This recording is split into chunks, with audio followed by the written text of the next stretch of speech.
wasn't the strongest man around the area, but I was the most mouthy. In a way that when we went to harvest from the farms, I knew that I wasn't strong enough. But she could not invite the village boys to come and help her carry her corn.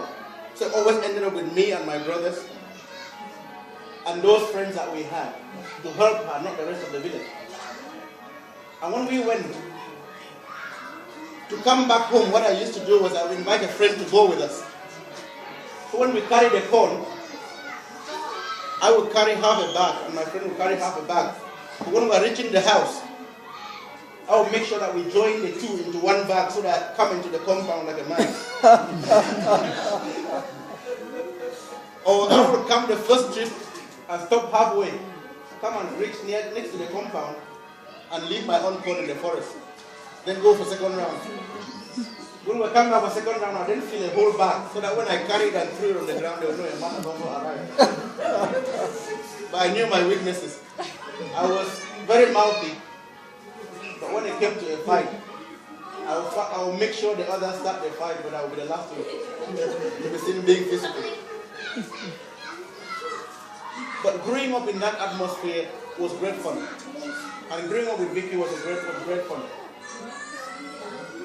And to have grown up in that way and lived our life mostly in the church as we did. She was in the Young Christian Student Movement, and I, being the mouthy one, was the president of the Young Christian Student Movement. And she was my secretary. But to live that life working together as a team, and to grow up still working together as a team, is something that has touched us so much. And the woman that we're talking about touched my life so much.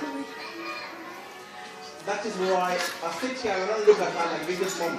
I look at her like a model of a woman that can go through everything and still be able to come out of it. And if every single woman that's going through difficulties can draw strength from the life of a woman like this, then the world can be a changed society. The world can be a changed society. And that's why I'm so passionate about it. Thank you very much.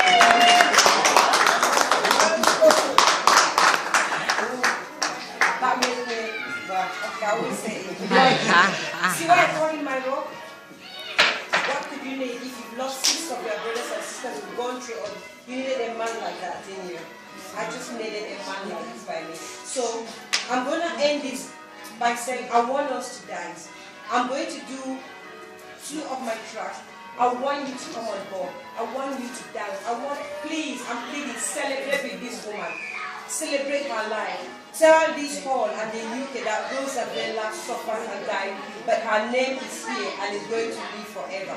And I'm sure if we get each and every one of you, we all have our stories going to.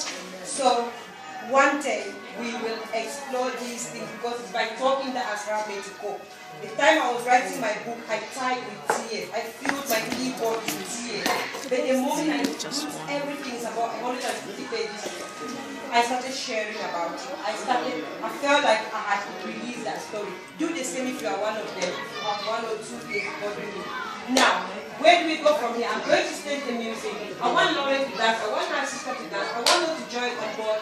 Before we carry on with other things, God, I want to remind us about what is coming up next. On Saturday, I will be there as a motivational speaker for Karen's Women Achievers Award. So if you want to follow me and hear more of who I am and how I'm inspiring people, come to that event. You won't regret it.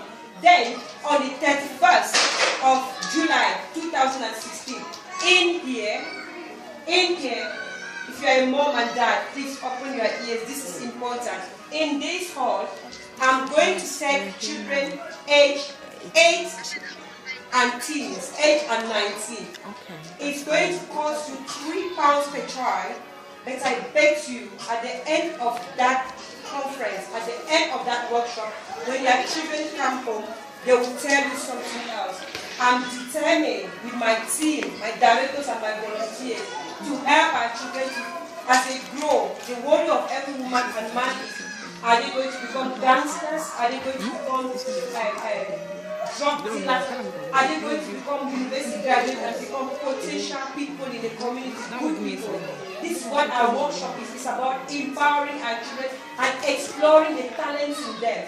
If they are able to sing like me, I will get them to do that. And I must let you know that my background is teaching. I was a primary school teacher for some years in Cameroon. So if you know anyone who has a child, but we can't take babies, I'm afraid, it's 8 years because they are beginning to understand. For those of you who don't know, there's a cultural clash in our children. And I thought for my own children. He turns 12, he goes out there, the culture here tells us, oh, it's all right, you can get a boyfriend, girlfriend, 15, 16 or whatever.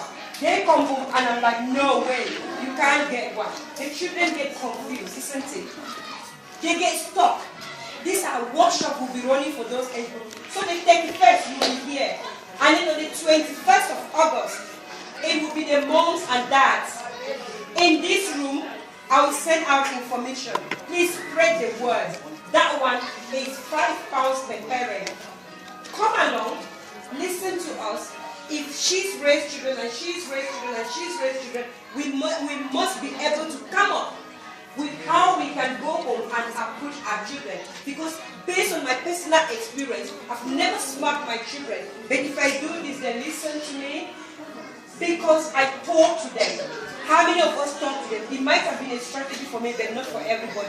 So these are events coming up. And then finally, on the 3rd of September, we will have a bigger one. It won't be here because that is big. We'll be creating awareness on mental health. Because us in Cameroon, we still think it's crazy because we haven't got hospital. You here still have that stigma. You'll be mental health, will be the kidney disease which I've been diagnosed with. Like I said to you earlier, my kidneys are going because I've got a polycystic kidney. After crying and spending time and saying, God, why me? Why me? I just go to one day and say, you know what? It had to be me. So I could help others to come. So on the 3rd of September, we'll have our own event again where we'll be creating awareness on those rare diseases. And this is a big one. And then we'll update you as time goes on. I'm going to do those tracks and I'm going to call on us. And I'm going to ask if you just keep what